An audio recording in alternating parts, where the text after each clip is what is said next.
Assalamualaikum warahmatullahi wabarakatuh. Waalaikumsalam warahmatullahi wabarakatuh. Bismillahirrahmanirrahim. Alhamdulillahi rabbil alamin. Wal 'aqibatu lil muttaqin. Wala 'udwana illa 'alal zalimin. والصلاة والسلام على أشرف الأنبياء والمرسلين سيدنا ومولانا محمد وعلى آله وأصحابه المجاهدين الطاهرين أما بعد. Saudara-saudara kaum muslimin rahimakumullah. Salah satu kelebihan makhluk bernama manusia, yaitu bahwa Allah Subhanahu wa ta'ala menghiasi hidup manusia ini dengan syahwat atau yang lazimnya kita sebut sebagai hawa nafsu. Inilah tenaga yang merupakan daya dorong yang melahirkan dinamika dalam kehidupan manusia, yang menyebabkan terus-menerus terjadinya perkembangan dalam sejarah peradaban dan kehidupan manusia. Hawa nafsu bisa melambungkan seseorang kepada puncak kejayaan, dan hawa nafsu dapat menenggelamkan seseorang ke dasar jurang kehancuran yang paling dalam. Pada surah Ali Imran ayat 14, Allah Subhanahu wa ta'ala berfirman, A'udzu billahi minasy syaithanir rajim. Zuyyina lin-nasi hubbus syahawati minan nisa'i wal banin wal qanatiril muqantarati minadh dhahabi wal fiddah wal khayril musawwamati wal an'ami wal harth. Dzalika mata'ul hayatid dunya. Wallahu indahu husnul ma'ab. Mari kita perhatikan ayat ini lebih dekat lagi. Allah Subhanahu wa ta'ala menjelaskan, Zuyyina lin-nasi hubbus syahawat. Makhluk manusia itu dihiasi dengan hawa nafsu. Dengan kata lain, hawa nafsu adalah perhiasan. Manusia tanpa hawa nafsu sama saja dengan orang yang tidak berhias, monoton, tidak mempunyai perkembangan dalam gerak kehidupannya. Tetapi kalau hawa nafsu adalah perhiasan, maka jika kita berbicara soal perhiasan, ada dua hal yang harus menjadi catatan pokok. Pertama, kapan satu perhiasan boleh kita pakai? Yang kedua, di mana perhiasan itu harus kita pakai? Kalau saudara berdandan rapi, pakai sepatu dengan kaos kaki, celana, jas, pakai dasi segala macam, tapi itu saudara lakukan pada saat saudara akan pergi ke WC, maka saudara sudah memakai perhiasan tidak pada waktu yang tepat. Begitupun sebaliknya, kalau jam tangan saudara pakai di kaki, kopiah saudara pasang di kaki, lalu sepatu naik ke atas jidat, maka saudara memakai perhiasan tidak pada tempatnya yang tepat. Demikian juga sifat yang bernama nafsu. Kapan dia boleh diperturutkan, di mana dia boleh disalurkan, adalah tugas daripada agama untuk mengatur syahwat atau hawa nafsu. Lihatlah kehidupan malaikat. Malaikat makhluk yang diciptakan Allah tanpa hawa nafsu. Maka kehidupan malaikat monoton. Malaikat tidak mempunyai peradaban dan kebudayaan. Malaikat adalah makhluk yang secara instinktif diciptakan untuk berbakti, tidak punya alternatif atau pilihan lain. Saudara lihat, Ada malaikat yang sejak diciptakan diperintahkan untuk sujud, sujud saja sampai sekarang, nggak bangun-bangun. Ada malaikat yang sejak diciptakan diperintahkan untuk tasbih, tasbih saja, yang lain tidak. Ada malaikat yang sejak diciptakan diperintahkan mencabut nyawa, nyawa saja urusannya, yang lain tidak. Pekerjaannya monoton, tetapi memang karena tidak ada hawa nafsu, tidak ada kecenderungan malaikat untuk nyeleweng. Belum pernah kita dengar misalnya ada malaikat Jibril korupsi ayat. Ini kelihatannya ayat bagus ini, nggak usah disampaikan kepada bawahan Muhammad, dipakai sendiri saja. Tidak. Kita belum pernah dengar malaikat maut keliru mencabut nyawa orang yang belum waktunya modar. Belum pernah. Malaikat itu ibadun mukramun, la ya'sunallaha fima amarahum wa yaf'aluna ma yu'marun. Maka kehidupan malaikat adalah monoton. Dinamika tidak ada, peradaban dan kebudayaan juga tidak ada. Andai kata bumi dan seluruh isinya diserahkan kepada malaikat untuk mengisinya, barangkali saudara tidak akan pernah kenal jembatan Semanggi, saudara tidak akan pernah kenal Monas, gedung-gedung bertingkat, gedung-gedung pencakar langit. Semua yang menggerakkan itu adalah karena manusia mempunyai hawa nafsu. Nah, kemudian pada kalimat berikutnya Allah memberikan rincian. Apa nafsu kepada apa yang paling menonjol dalam kehidupan manusia itu? Pertama, minan nisa, hawa nafsu kepada perempuan. Ini tentu yang ditujukan laki-laki. Dimanapun saja makhluk bernama laki-laki, kalau dia normal, tidak impoten, mesti suka kepada perempuan. Itu wajar, bin pantas alias normal.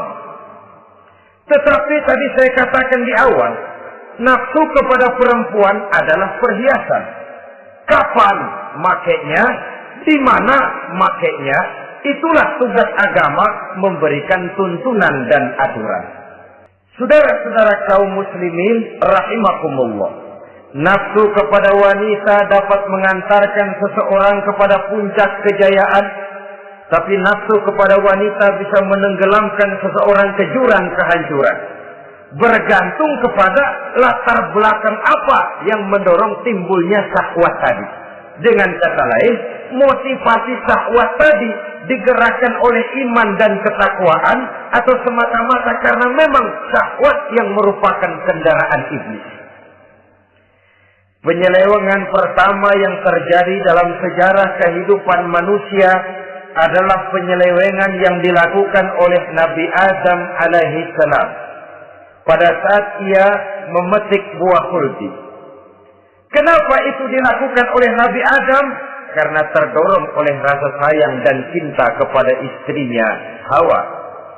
Sebenarnya Hawa lah yang merajuk, Siti Hawa lah yang membujuk, dan Nabi Adam oleh karena syahwatnya kepada istrinya memperturutkan bujukan Siti Hawa itu. Peristiwa Nabi Adam ribuan tahun yang lalu akan terus relevan sampai ke zaman kita sekarang ini. Berapa banyak orang-orang yang karena terlalu ingin menyenangkan istrinya, lalu tidak segan-segan melakukan perbuatan-perbuatan yang menyimpang, baik itu merugikan orang lain, merugikan masyarakat, bahkan merugikan bangsa dan negaranya. Seorang pedagang tidak akan segan-segan menipu. Sebaliknya pun begitu. Tidak jarang wanita di dalam kelemahannya bisa menenggelamkan dunia.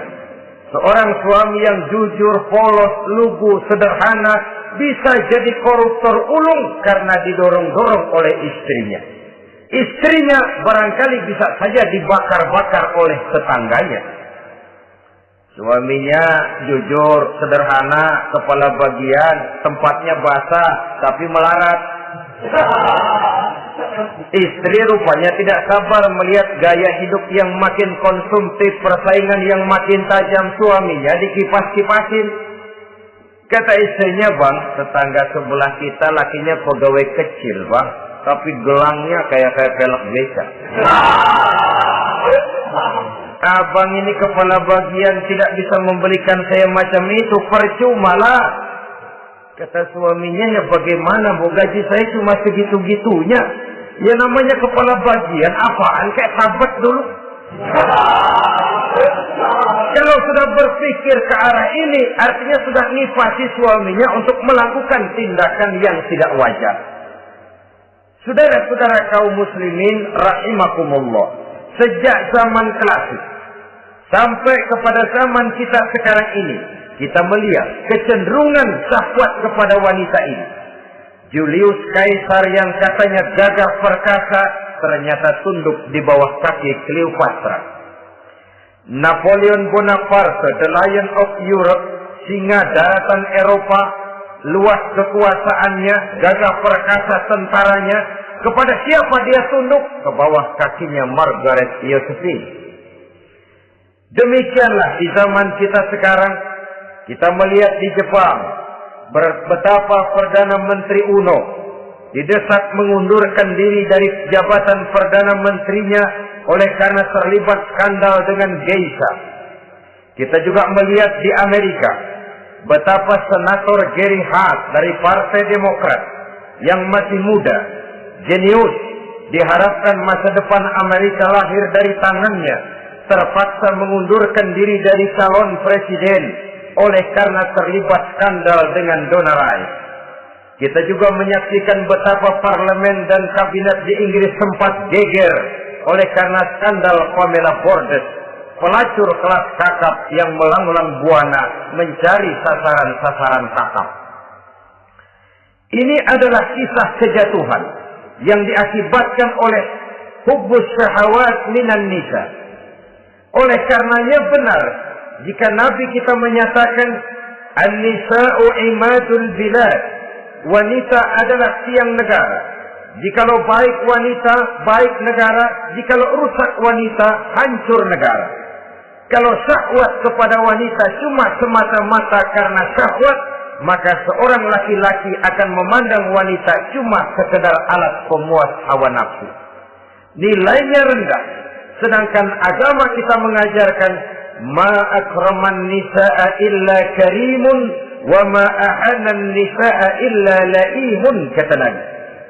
Tidak akan menghormati kaum wanita kecuali orang-orang yang terhormat, dan tidak akan merendahkan derajat kaum wanita kecuali memang orang-orang yang rendah moralnya. Dengan kata lain, apabila syahwat minan nisa ini dilandasi dengan semangat iman dan ketakwaan, maka kehidupan Rasulullah sallallahu alaihi wasallam sungguh menjadi figur dan contoh dalam kehidupan kita. Perkawinannya bukan karena wajah yang cantik semata-mata, tapi lebih merupakan nilai ibadah kepada Allah Subhanahu wa ta'ala. Dengan demikian, kecenderungan kepada hubbus syahawat minan nisa dikontrol oleh nilai iman. Barometernya, tolok ukurnya adalah iman. Di zaman sekarang banyak kasus kawin campur yang pada akhirnya akan membingungkan kita sendiri. Padahal Al-Quran secara jelas dan tegas memberikan bimbingan. Orang itu kalau sudah, kata Imam Syafi'i, wa ainur ridha an kulli aibin kalilatun kama anna aina syuhti tubdil masawiyah. Mata kalau dibalut cinta dia buta terhadap nista, tapi mata kalau dibalut benci hanya melihat yang keji-keji saja. Biasanya cinta kepada wanita memang bisa menimbulkan dorongan yang positif, tapi juga bisa membuat seseorang buta sama sekali. Dorongan yang positif paling kurang dari segi penampilan. Coba lihat lelaki kalau lagi demen perempuan, lenjeh banget. Sisiran rambutnya rapi, terikaan bajunya lancip, sepatunya mengkilat, kantong celananya tebel, perkara anduk isinya bukan soal. Yang penting kan gaya. Lalu dinamis, kreativitasnya ada saja timbul. Tapi pada sisi lain, jika orang sudah kehilangan pertimbangan, juga kadang-kadang tidak segan-segan mengorbankan akidah, mengorbankan nilai-nilai iman. Padahal ini taruhan utama, sampai Quran dengan tegas memberikan peringatan. Wala ammatun mu'minatun khairun min musyrikatin walau a'jabatkum. Perempuan budak yang hitam legam, kalau beriman, itu lebih baik untuk dinikahi daripada wanita cantik berkulit kuning langsat tapi musyrik.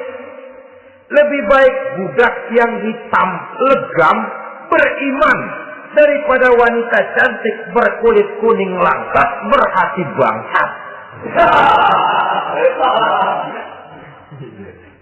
Tapi kita kadang kehilangan pertimbangan. Karena agama, karena cinta agama digadaikan. Karena cinta akidah terjual. Karena cinta keyakinan jadi korban. Ini semua penyakit yang datang dari hubbus syahawat minan nisa. Kecenderungan mengumbar nafsu kepada perempuan. Ini memang perhiasan, tapi bisa juga jadi bumerang dalam kehidupan manusia. Berapa banyak penyelewengan terjadi karena pengaruh wanita yang tidak bisa jadi bisa. Ini pengaruh di dalam kehidupan memang sedemikian besarnya. Sehingga saudara-saudara kaum muslimin, inilah yang perlu dikendalikan dalam kehidupan, kapan dan di mana. Kalau nafsu adalah perhiasan, kapan dan di mana perhiasan itu harus kita pakai. Di mana dia harus kita tempatkan. Begitu juga yang menyangkut soal perempuan. Kapan? Ya kapan? Tentu kalau sudah nikah. Di mana? Yang jelas bukan di depan umum.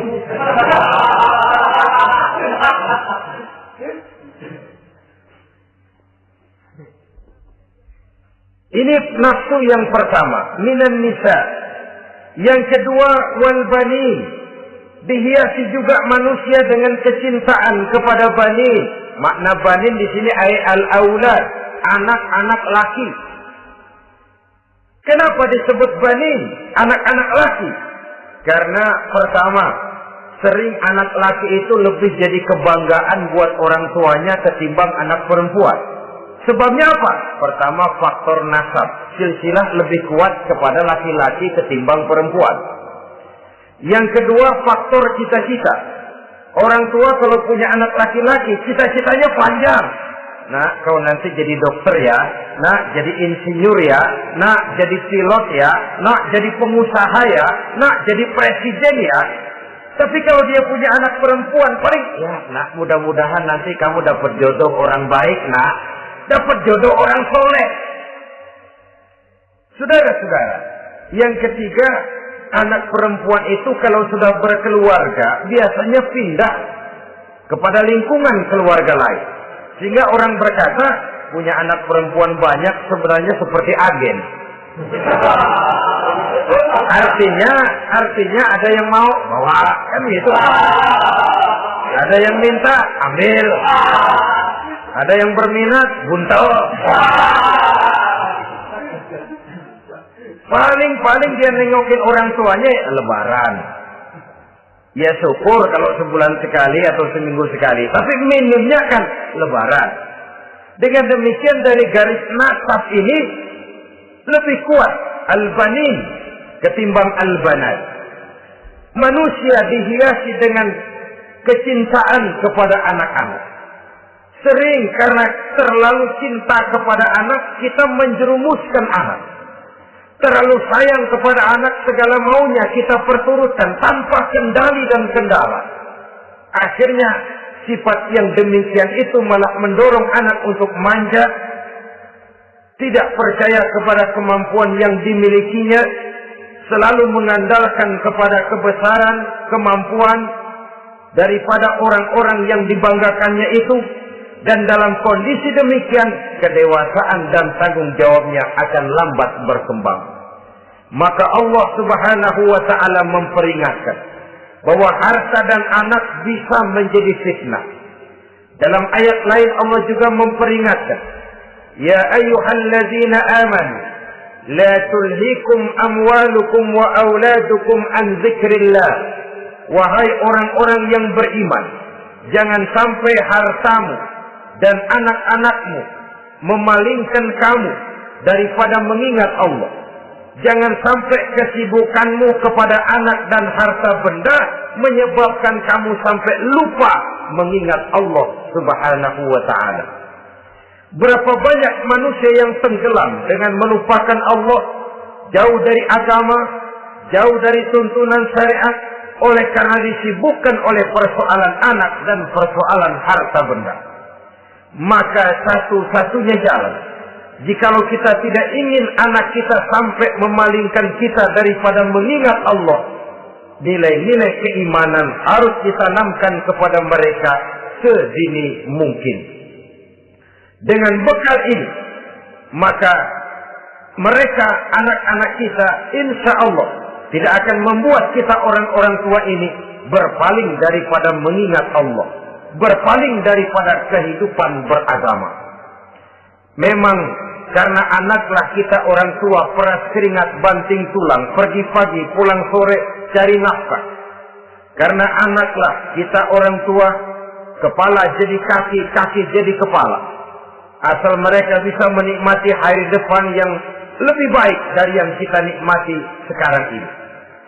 Tapi berapa banyak juga orang-orang tua yang tidak sadar akan amanah berupa anak ini. Mereka lalai, mereka bersikap masa bodoh, padahal tidak akan ada yang tidak dipertanggungjawabkan di hadapan Allah Subhanahu wa taala. Orang tua bisa mendapat pensiunan pahala kalau anaknya tumbuh menjadi anak yang soleh.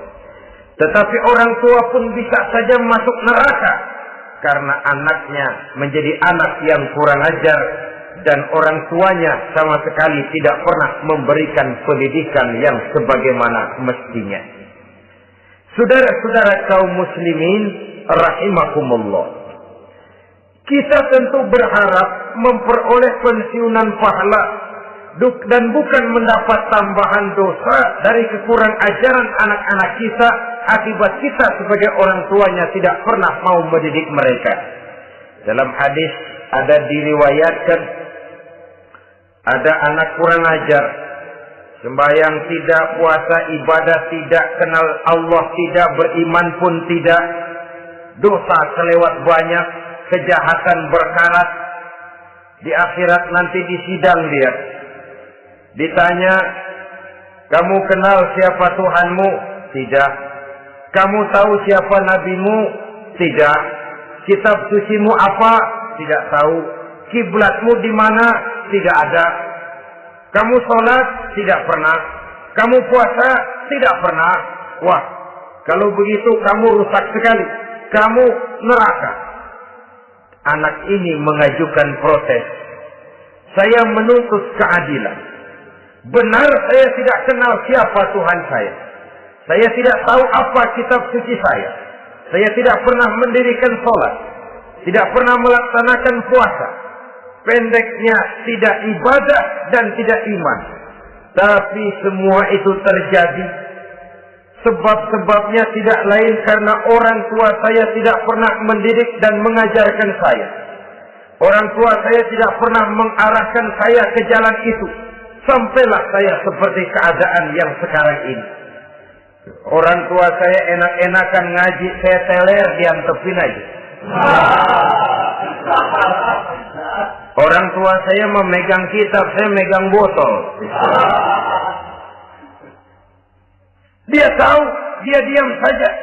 Dia tahu dan dia tidak memberikan peringatan. Karena orang tua saya lah, maka saya jadi seperti sekarang ini. Kalau saya harus masuk ke dalam neraka, saya menuntut keadilan agar orang tua saya juga ikut bersama saya gabung ke dalam neraka. Orang tuanya yang baik-baik dipanggil, Sudah mau berangkat ke surga nih orang tua, dipanggil, "Ntar dulu mas, sini dulu." Mau kemana, kencang banget? Surga pak, nanti dulu urusan belum beres. Ini benar anakmu ini. Dilihat anaknya, iya anak saya ini.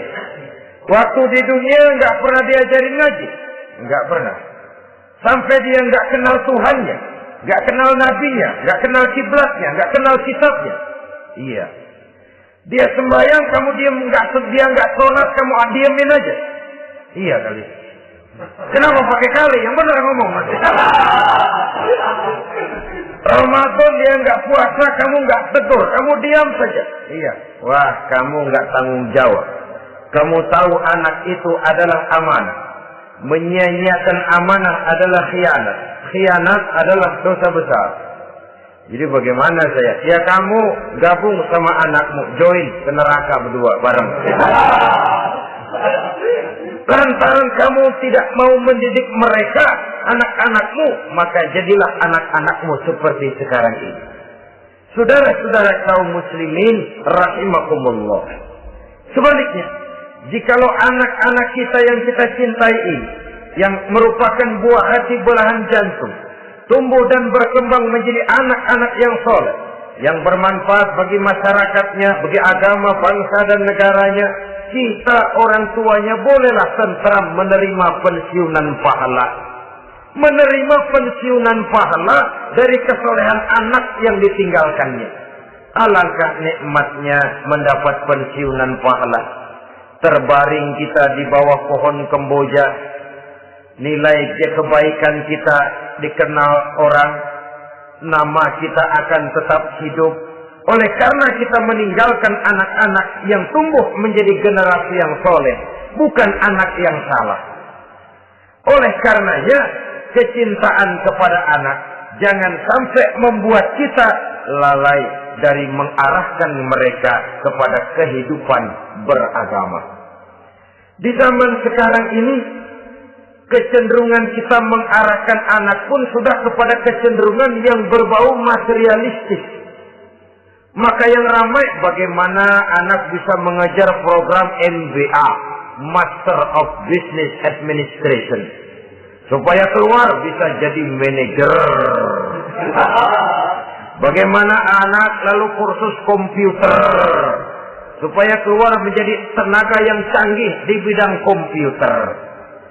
Ya, kalau dia perempuan cantik, bagaimana dia bisa masuk Akademi Sekretaris and Management, supaya bisa jadi sekretaris. Atau bagaimana dia bisa masuk sekolah nyanyi, supaya nanti jadi penyanyi dengan tarik suara, uang lalu mengalir ke dalam kocek jutaan nilainya. Maka yang ramai pun hal-hal yang semacam itu. Dalam pada itu, pengajian, kursus-kursus keagamaan, study club yang membicarakan masalah-masalah agama, ramainya kadang-kadang kalau bulan Ramadan, dianggap training center. Ya lumayan, daripada tidak sama sekali mah lumayan. Tapi dengan demikian ini kan merupakan bagian terpokok dari kehidupan manusia.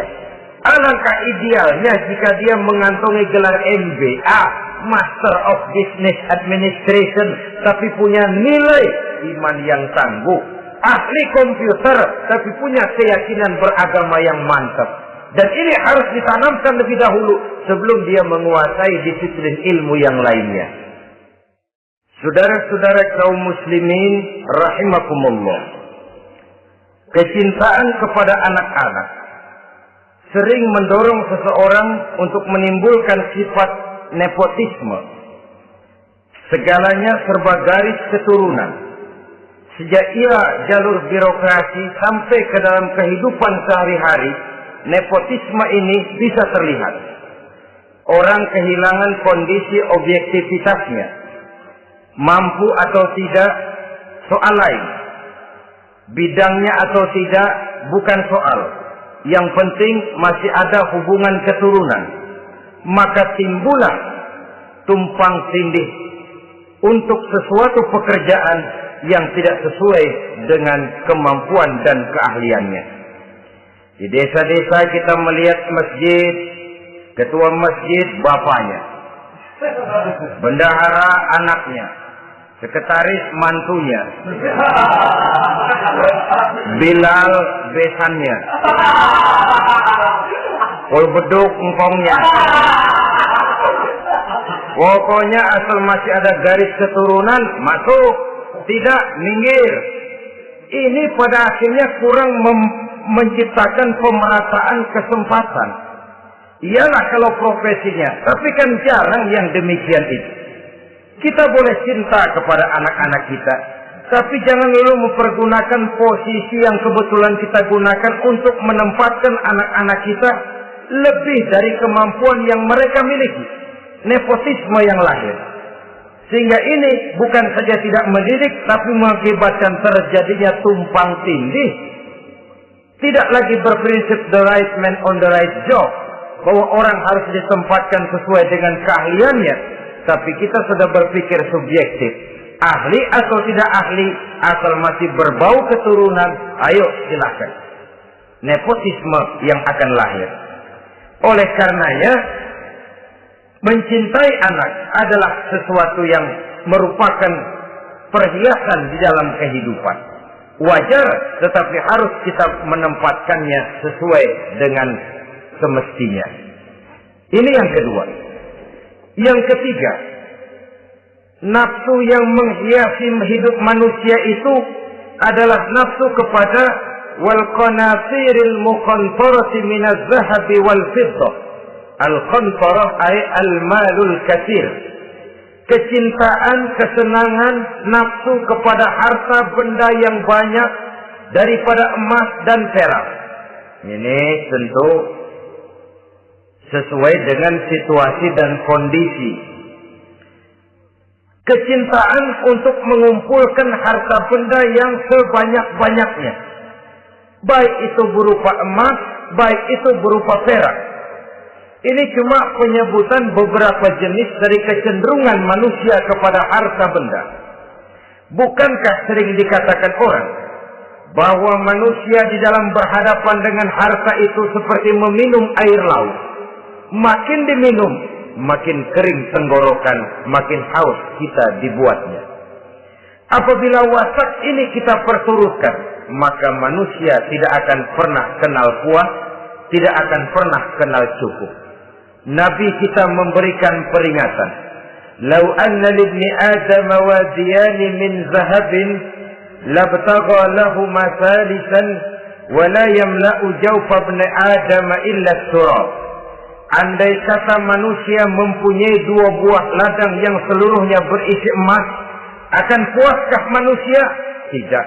Mereka akan cari ladang emas yang ketiga. Wala yamla'u jawfa ibni Adam illa turab.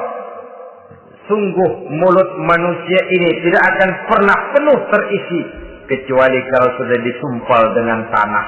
Artinya kalau sudah dia dipendam di liang lahat baru cukup. Tetapi sepanjang dia masih bergerak, masih hidup dan bernyawa, masih bisa berusaha dan berbuat, dia tidak akan pernah mengenal puas. Ini akan mendorong manusia terjebak kepada menghalalkan segala cara untuk mencapai tujuan. Yang penting kaya, kan begitu. Dan cepat. Sebab sekarang orang sering motong kompas. Yang penting kan cepat kaya. Soal cara, kalau jujur aja mah, sampai kapan mau kaya? Perkara itu renten, bukan soal. Perkara itu judi, tidak jadi masalah. Perkara itu korupsi menyangkut hak orang banyak, bukan soal. Yang penting cepat kaya. Dan anehnya lagi, tidak malu menumpuk kekayaan dengan cara yang tidak wajar. Ya kan orang hidup bermasyarakat itu bisa dianalisa toh. Emang usahanya apa sih? Gajinya sebulan berapa sih? Kok bisa gitu-gitu bener sih? Dari mana sih?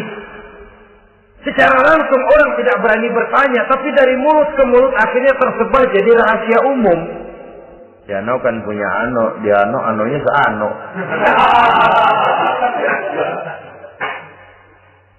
Ini bisa jadi bahan pertanyaan dalam kehidupan. Akhirnya jadi gunjingan.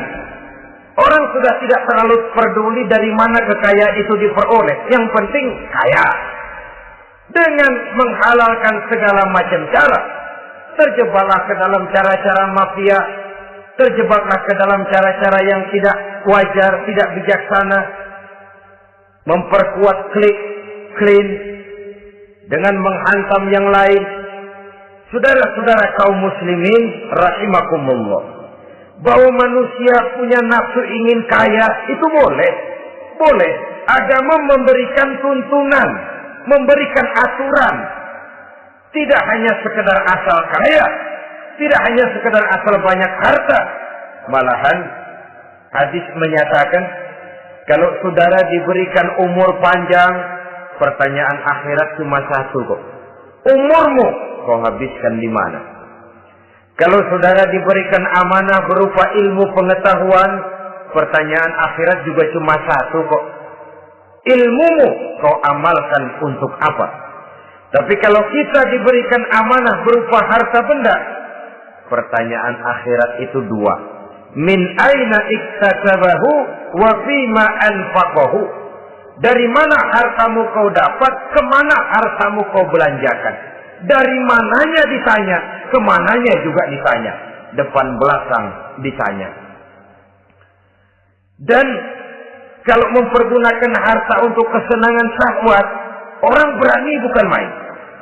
Tapi kalau untuk kepentingan agama, yang hakikatnya untuk kepentingan dirinya sendiri, berat seperti nyabut bambu dari ujung. Orang kalau menyumbang masjid 100.000, itu kan zahirnya memberikan panitia masjid.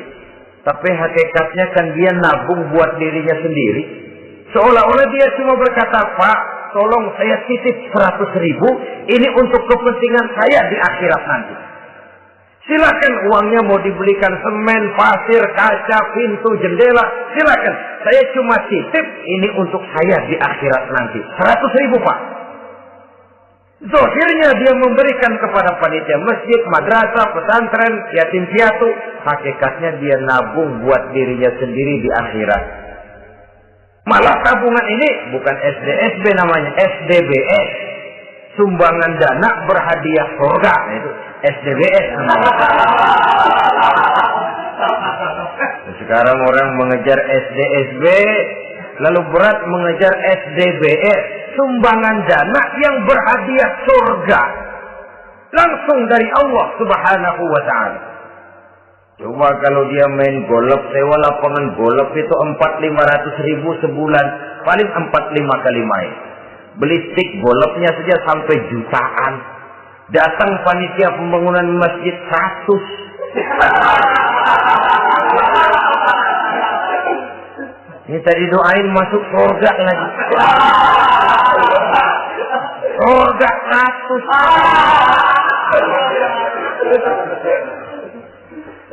Saudara-saudara kaum muslimin rahimakumullah. Kecintaan kepada harta benda yang banyak, baik berupa emas, berupa perak, mendorong orang untuk berlomba-lomba yang Allah peringatkan dalam Al-Quran, Alhaakumut takatsur hatta zurtumul maqabir. Kamu telah lalai akibat kamu berlomba-lomba memperbanyak materi dunia.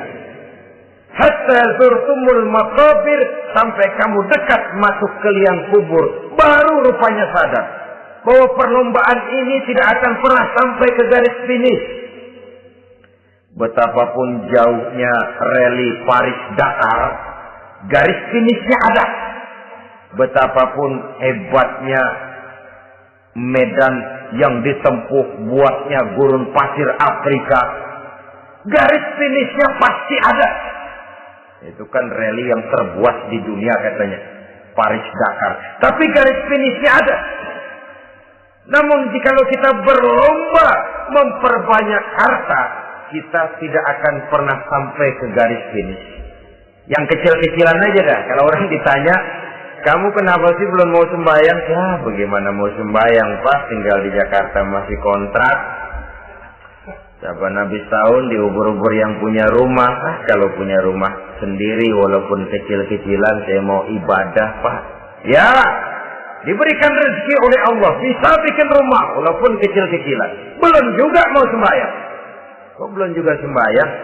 Iya, Pak, rumah emang udah punya sendiri, cuman kecil, Pak.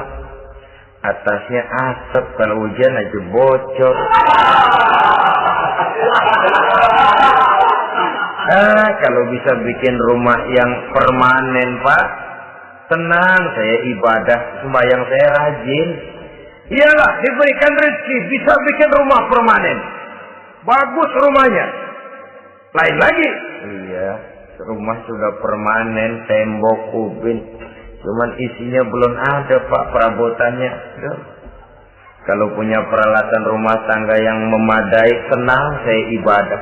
Diberikan juga rezeki, bisa beli perabotan rumah tangga yang lumayan. Di atas tekelnya sudah pakai karpet, mebelnya spaghetti, tempat tidurnya alga spring bed, dan lo-pilo, ada kulkas, ada TV, di sebelah TV ada kunci mobil. Kuncinya mobilnya.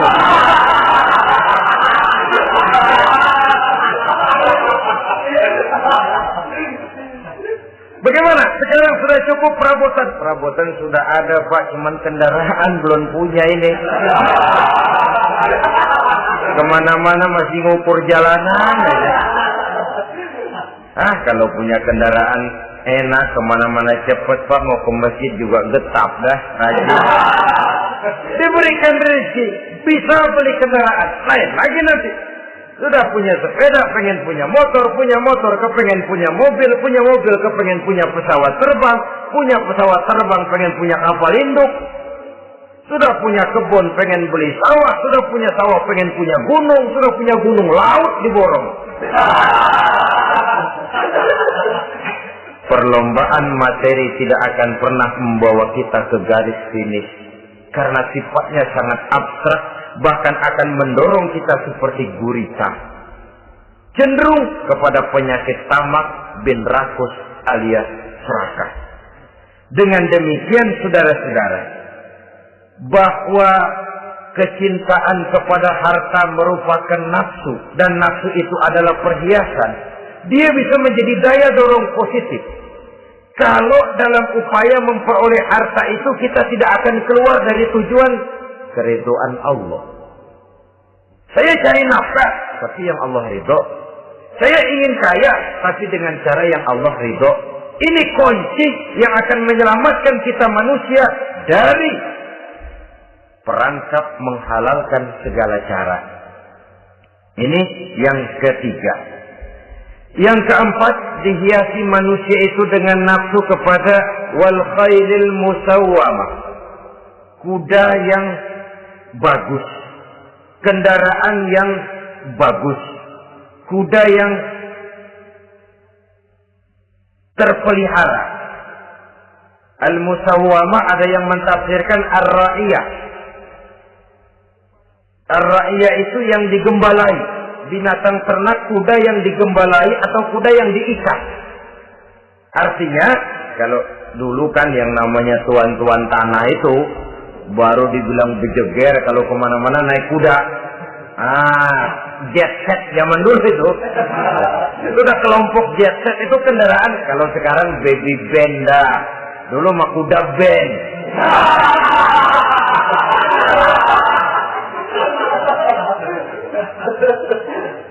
Manusia punya kecenderungan suka kepada kendaraan. Apalagi di zaman sekarang ini, wah, iklan-iklan itu kan sangat menggoda kita. Melayani segala macam bentuk penjualan. Nah, ini lalu terangsang biar duit cekak. Kalau udah ngebaca itu, wah, berani banget dah. Tahu duit nggak mungkin cukup, tapi begitu baca melayani segala macam bentuk penjualan dengan fasilitas ringan. Nah, jadi dah. Jadi juga punya mobil, jadi dah. Perkara utang itu bakal nyekek leher, bukan soal. Kasihan saudara-saudara kita di daerah-daerah yang terjebak kepada iklan-iklan merangsang yang akhirnya di luar kemampuan. Sehingga terjebak pada saat dia harus mengembalikan kredit, dia tidak mampu, barang disita, uang hangus, nyengir. Bekipak kembali tahlil. Habis arang besi binasa. Bahwa kita menginginkan kendaraan yang serba baik, silakan. Tiap akhir tahun ganti merek, keluar yang baru, ganti lagi. Itu kalau orang yang mampu. Buat kita yang tidak mampu, kenapa tidak bersyukur melihat yang lebih rendah di bawah kita? Alhamdulillah kita punya mobil, tangga kita cuma punya motor. Yang punya motor, syukur kita punya motor, bisa rada cepetan. Tangga sebelah punya sepeda, mana-mana kekejek mulut. Yang punya sepeda, alhamdulillah punya sepeda. Tangga sebelah kemana-mana jalan kaki. Yang jalan kaki, syukur masih bisa jalan. Teman sebelah lumpuh bertahun-tahun. Yang lumpuh, alhamdulillah masih hidup. Tangga sebelah kemarin out, nggak balik lagi. Saudara-saudara, saya pikir menengok ke atas itu perlu supaya ada rangsangan kita untuk maju. Tapi menengok ke bawah pun juga lebih perlu agar kita mensyukuri yang ada dan tidak suudzon, tidak buruk sangka kepada Allah. Apa yang diberikan Allah kepada kita sekarang ini, itulah yang terbaik menurut Allah untuk kita. Saudara-saudara kaum muslimin rahimakumullah. Dahulu ada seorang pemuda, matanya buta. Dia mengeluh, ya Allah, kenapa saya dilahirkan dalam keadaan buta? Apa dosa saya? Apa salah saya? Andai kata saya tidak buta, saya melihat keindahan alam ini, saya lebih akan bersyukur kepadamu ya Allah. Nah, sudah, dia berburuk sangka kepada Allah. Satu hari, ini Raja Baduy di pedalaman mengerahkan tentaranya menculik anak-anak muda. Ini Raja Baduy ini kanibal, artinya suka makan daging manusia. Anak-anak muda ini diculik. Yang masih muda-muda ya, kalau kambing muda itu kan di sop rada sedap. Rupanya ini Raja kanibal ini begitu. Anak-anak muda termasuk pemuda yang buta tadi itu kena culik. Ya, sudah diculik, rawatlah di istana raja ini, diberikan pakaian bagus, dikasih makan serba enak. Sebab apa? Supaya badannya gemuk. Setelah gemuk nanti dipotong, di sop legit. Udah, kerjanya cuma makan tidur, fasilitas nikmat, tidur enak. Sudah giliran dapat 1 bulan 2 bulan kemudian, ketika mau diambil anak-anak muda ini, raja sendiri yang milih mana yang disop duluan nih. Sampai giliran anak muda yang buta ini, raja geleng kepala. Yang begini mau buta, dagingnya nggak enak. Ini satu lepas aja, lepas. Saya mau makan daging orang buta, lepas aja. Pulang ini anak muda, batinnya bersyukur, sujud syukur, ya Allah, katanya, untung saya buta. Coba kalau saya nggak buta, udah habis saya di stop. 2 bulan yang lalu dia mengeluh, ya Allah, kenapa saya dilahirkan dalam keadaan buta? Sekarang dalam pulang ke rumah, perjalanan menuju ke rumah, dia berkata, alhamdulillah, andai kata saya tidak buta, habis badan saya di stop oleh raja yang kanibal tadi. Saudara-saudara kaum muslimin rahimakumullah. Jadi dengan demikian pola hidup yang konsumtif sesungguhnya sangat tidak mendidik apabila dilatar belakangi oleh kemampuan yang tidak menunjang. Dengan demikian setidaknya mendidik orang untuk berkhayal. Anak-anak muda sama merek mobil ngerti banget dah, punya kagak? Ini BMW model terakhir nih. Kemarin gue ngeliat di sana, gue megang lah.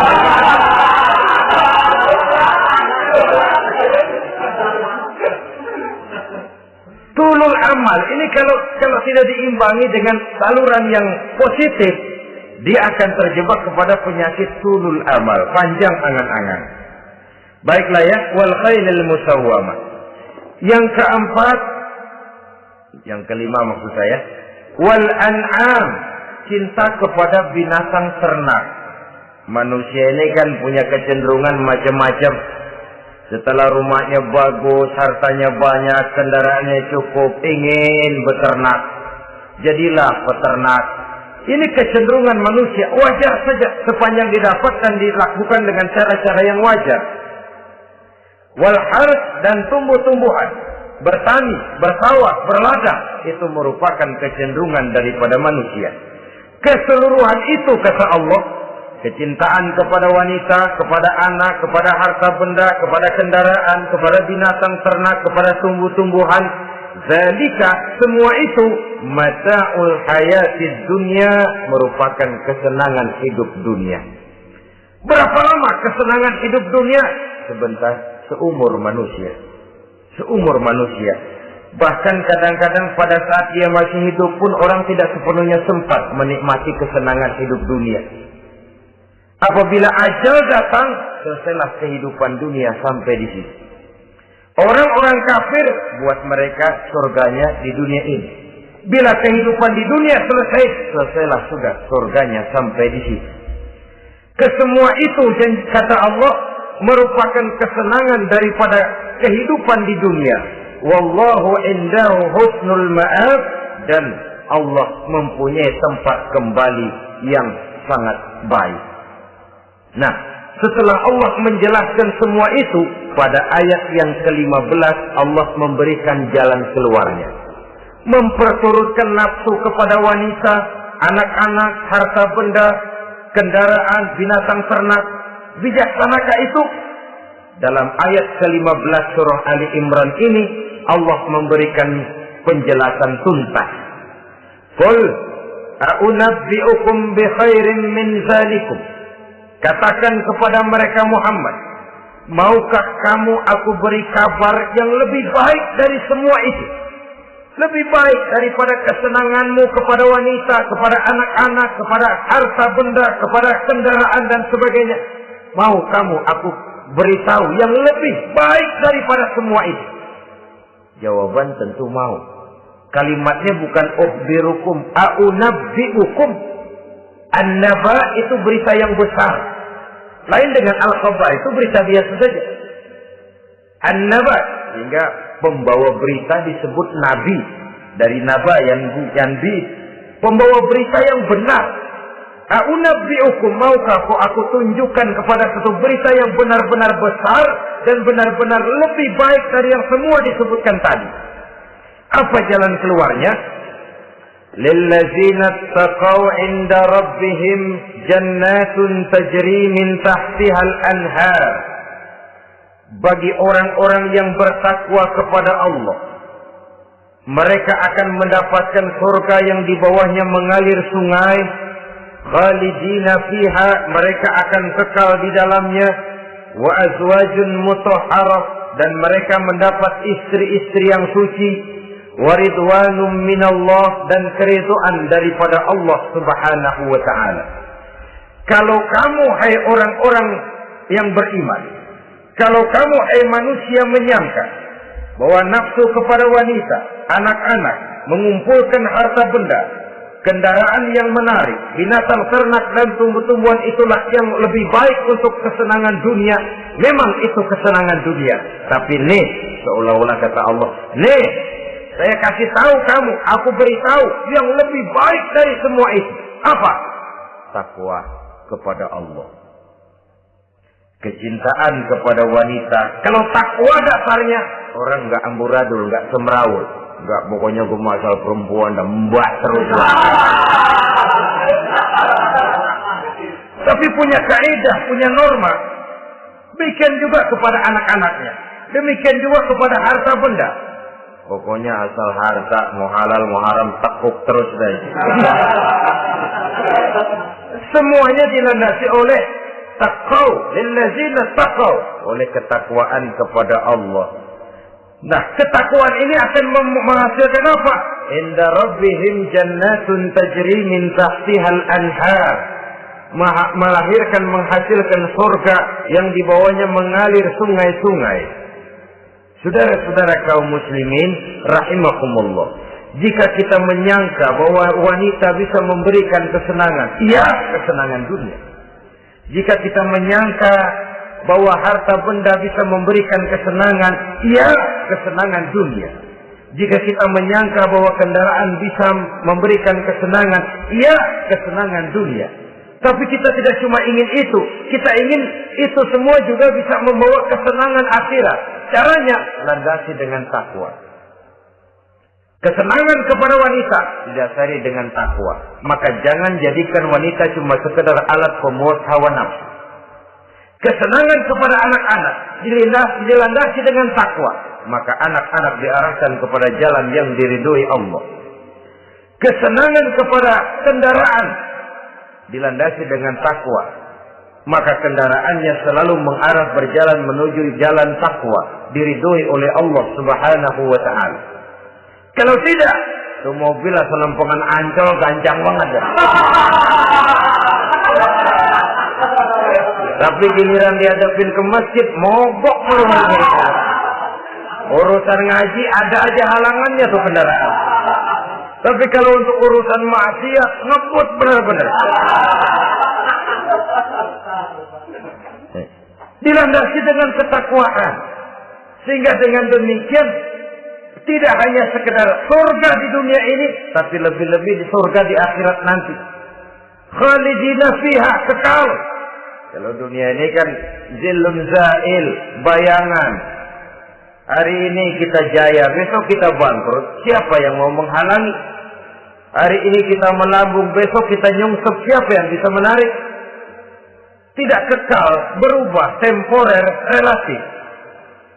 Di sana kebahagiaan yang dilandasi dengan takwa ini sudah surga, kekal di dalamnya, azwajun mutahharah.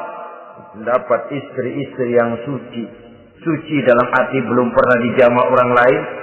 Suci dalam arti tidak pernah terkena halangan. Seperti men misalnya. Baik menstruasi atau mencret, itu tidak. Azwajun mutahharah. Konon makna mutahharah ini ya artinya juga bisa selalu gadis, bidadari, selalu perawan, tidak pernah janda, walaupun tiap hari dipakai, perawan terus. Dan yang lebih penting, waridwanum minallah, mendapat ridho dari Allah Subhanahu wa taala. Jadi hawa nafsu dengan motivasi takwa, itulah sesungguhnya yang dikehendaki oleh Ali Imran ayat 14 dan 15. Dengan demikian, manusia dengan ketakwaannya mengendalikan hawa nafsu dan bukan malah dikendalikan oleh hawa nafsunya. Sehingga dengan demikian seluruh fasilitas yang dimilikinya, baik itu berupa istri, anak, kendaraan, binatang ternak, harta benda, tanam-tanaman, seluruhnya semakin meningkatkan ketakwaannya kepada Allah Subhanahu wa taala. Mudah-mudahan kita bisa mencapai tingkat ini di mana kita hidup mampu dan sanggup mengendalikan nafsu, bukan malah dikendalikan oleh hawa nafsu. Terima kasih dan mohon maaf. Wassalamualaikum warahmatullahi wabarakatuh. Waalaikumsalam warahmatullahi wabarakatuh.